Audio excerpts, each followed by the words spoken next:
This is Frank Islam, Chairman and CEO of FI Investment Group, and your host of Washington Calling, where we interview leading voices from business and politics that impact you, the viewer. Today, our guest is Ambassador Sreenivasan. We are fortunate to have him as our guest. He had a very distinguished career in Indian Foreign Service. Thank you, Mr. Ambassador, for coming. And it's Thank a you. it's a privilege and honor for all of us that you came here and you came for the interview. So, Mr. Ambassador, tell us about yourself for our audience and what inspired you to join the Foreign Service. Well, we have an all India competitive examination for the diplomatic service, which is considered one of the most difficult examinations. And it offers the best Okay. career in India. I'm talking about 50 years ago. So I competed and got selected. And I've been in the service from 1967 to 2004. I joined in Japan and ended up in Vienna as the governor of the International Atomic Energy Agency. So it was a very interesting career, 10 years in the United States itself, 20 years in the UN. So very, very interesting, very fascinating. So you consider the Foreign Service not just as a job, but as a career and lifestyle, and especially you're away Yes, from your friends, from your colleagues, and hardship you have in a foreign country, but you serve your country very well, and for that we want to thank you for your leadership. I would like to talk to thank you. you But about there was never a dull moment. there was no dull moment. Very well said. I want to talk to you about your view of the appointment of your fellow IFS officer, Mr. Jaishankar, as India's new External Affairs Minister. He was also Yes. ambassador to the United States, and he was also Foreign Secretary. I met him many times when I traveled with President Obama. Uh-huh. What do you think your expectation is from his appointment? Especially, I'd like to talk about U.S.-India relationship, U.S.-China trade tensions, U.S.-Iran tensions, and also India and Pakistan relationship. Where are we going in those things? Very good. Well, speaking of Jay Shankar, he Yes. started as a trainee with me. So he is 10 years junior to me in the service. And Oh my so God. he started off with me as a trainee. And so I know him quite well. His father was a very distinguished strategist, Sri K. Subramaniam. And he was going to Moscow. And so I was in charge of Moscow in Delhi. And so I had a very good acquaintance with him. And later, we both were neighbors. He was in Prague as ambassador, and I was in Vienna. And so we used to meet very Oh, often. So I know him, I know his caliber. He's an exceptionally brilliant officer. relationship, U.S.-India relationship, and also, and what about the fact that we have and United States have tensions also with Iran, and so what would be his policy in those areas, Mr. Ambassador? Well, China is going to be our major preoccupation for the next many years. I don't know how many years, because both China and India are prospering, developing very fast. But China is ahead of us by about 20 years.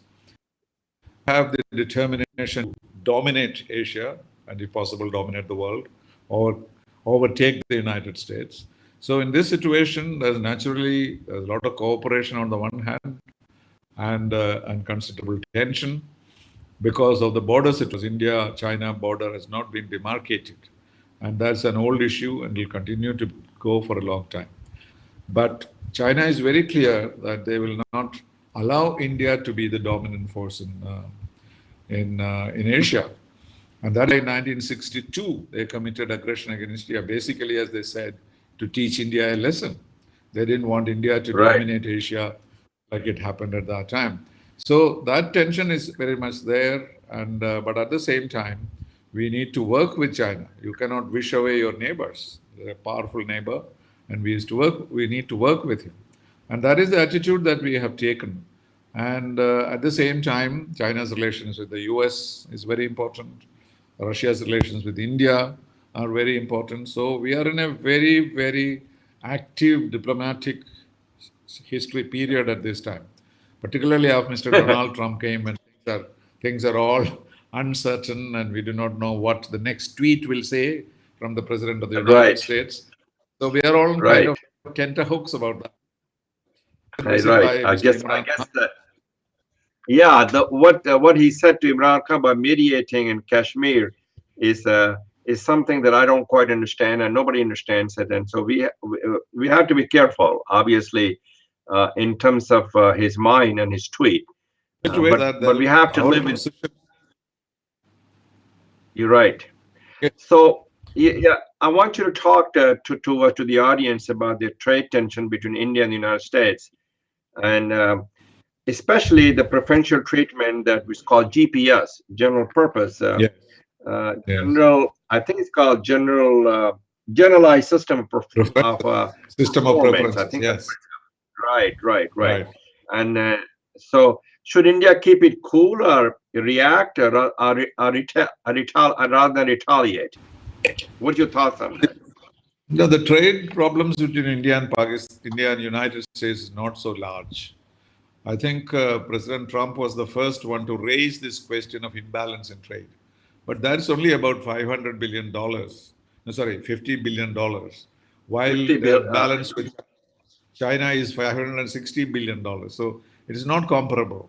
But right from the Right, beginning, Mr. Trump has been saying that India has been making so much money in trade, which came as for us all as a surprise because it's a much bigger country and they can afford to have a slight imbalance in trade. We have had differences in the WTO with the United States. And so he hit upon the idea that in benefiting. And therefore, in the context of his tariff war against China, he also introduced a minor increase in the tariffs with India. And naturally, we had to respond also. But after the Prime Minister and President met in Osaka, there was an agreement that right, these problems will be resolved between the ministers. So I don't think that right. the trade issue between India and the US is very big. But there we have other I, problems like I, Iran and Russia. right. I agree with you that it's a minor issue, and both countries, India and United States, have a shared interest and shared values. And as you know, there's a bilateral, and in both sides, the all United States, the support for U.S.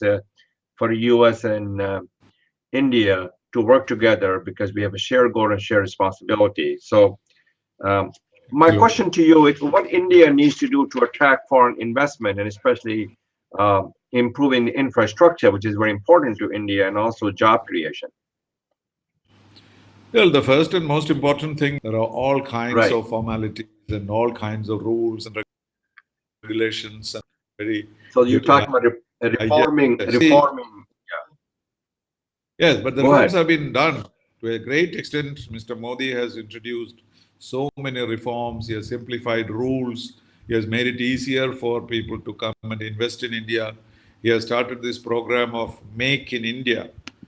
That is a special program by which he expects people to foreign countries to come and invest in India and make joint production of materials for export, not only for use in India, but export. So, in every way, he is trying to increase investments into India.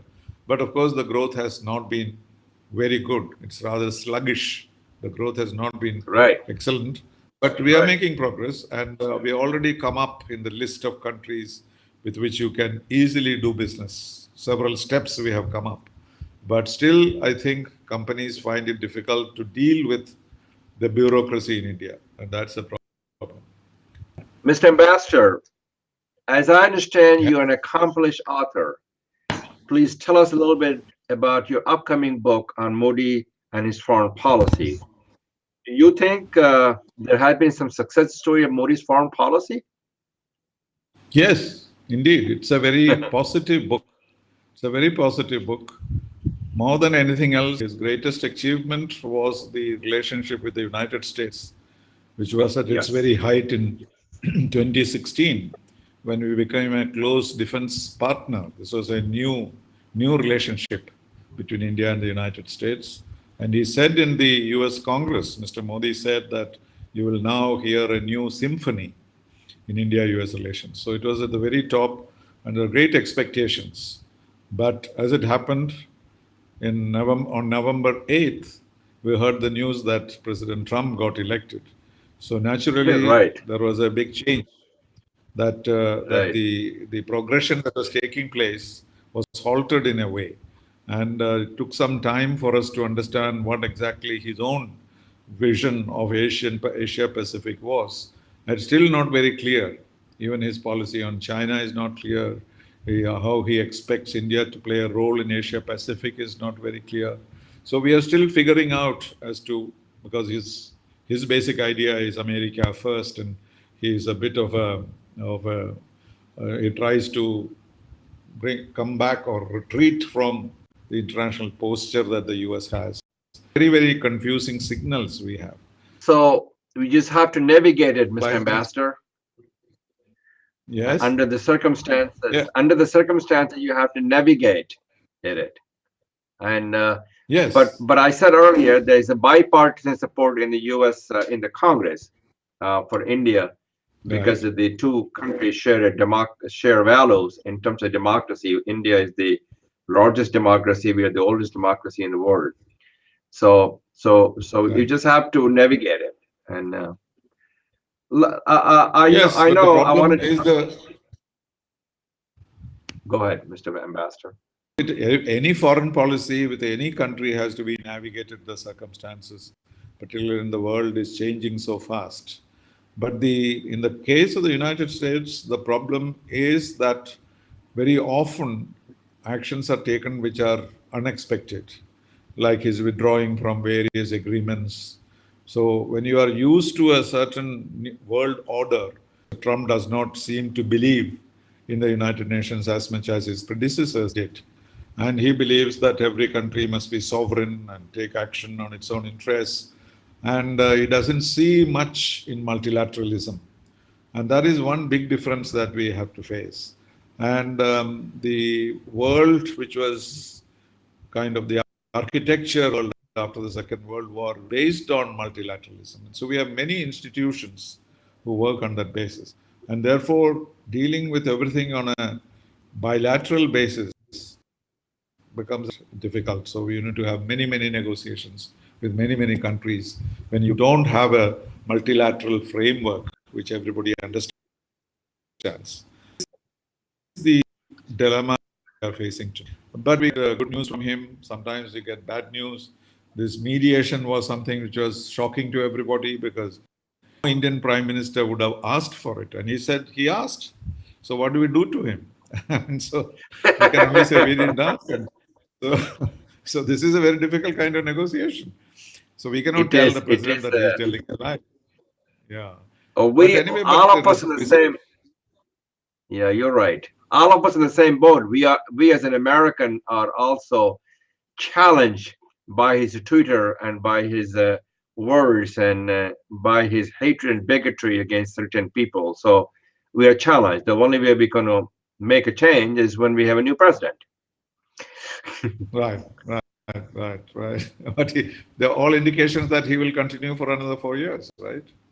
I'm not really sure. I think that the time will tell. So let's just Yes, wait for exactly. it.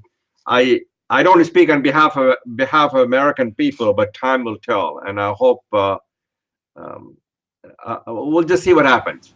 It's a democracy; you never know what's going to Right. happen, right? But we And if you, but we he has not done anything against India. That is something which we should be clear about. So he has not right, done right, anything I which will agree hurt with India. you. That is very clear. Yeah, I yes, yes. But these minor He has minor a lot of irritations.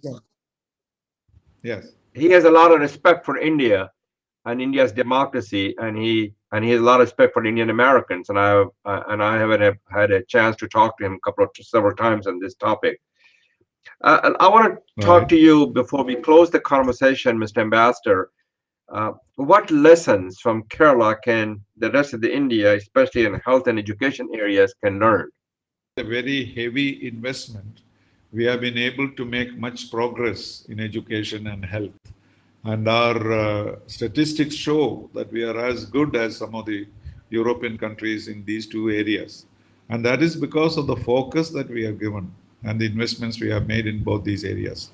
And plus literacy is another very important factor because Kerala is the most literate state in the whole of India. I don't know whether you heard it because I can't hear you. I can't see you moving. So, Yes, there's no question that Kerala has been a beacon of hope when it comes to yes, the health policy as well as education policies. And I would think that the India can learn from their what they have been able to accomplish. And I'm with you on that. Uh, I wanted to also right. talk to you about how do you rate Modi on India's neighborhood policy that compared to his immediate predecessor, and especially Bhutan. As you know, you were ambassador to Bhutan, if I remember correctly. And so, how do you rate his neighborhood policies? Bhutan, Pakistan, and then you have a China. We talked about China, we talked about Pakistan, but we haven't talked about Bangladesh and Bhutan. Can you shed some light on it, Mr. Ambassador? Yes, neighborhood policy has always been the challenge of every prime minister because Yes, if you give too many concessions, then they demand more.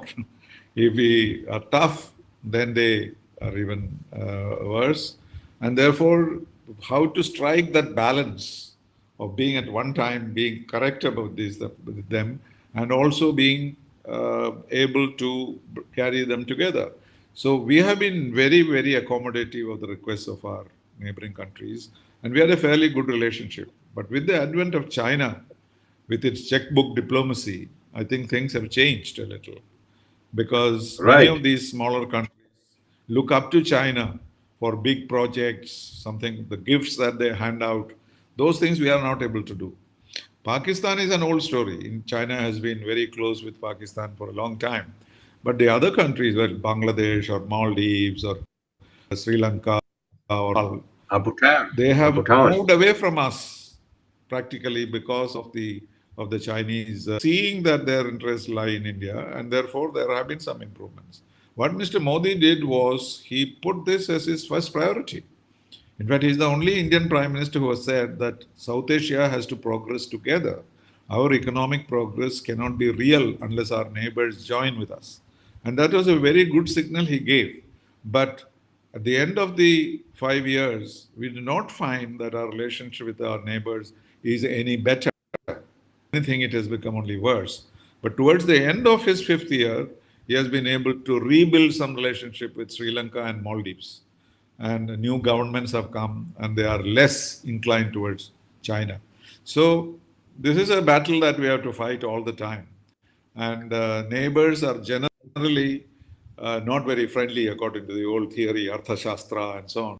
So the nearest neighbors always tend to be inimical. But next to that, the next line of neighbors will be your friends. And that is the theory that's heard about. And this is very true in the case of India. We have had a lot of problems with our neighbors. We make a lot of concessions. We have given them lag. We have done various things, but you can never meet all their requirements, and they're all dependent on India in many ways. Thank you, Mr. Ambassador, and thank you very much for coming to our show. This is Frank Islam wishing you a great week, and thank you for watching.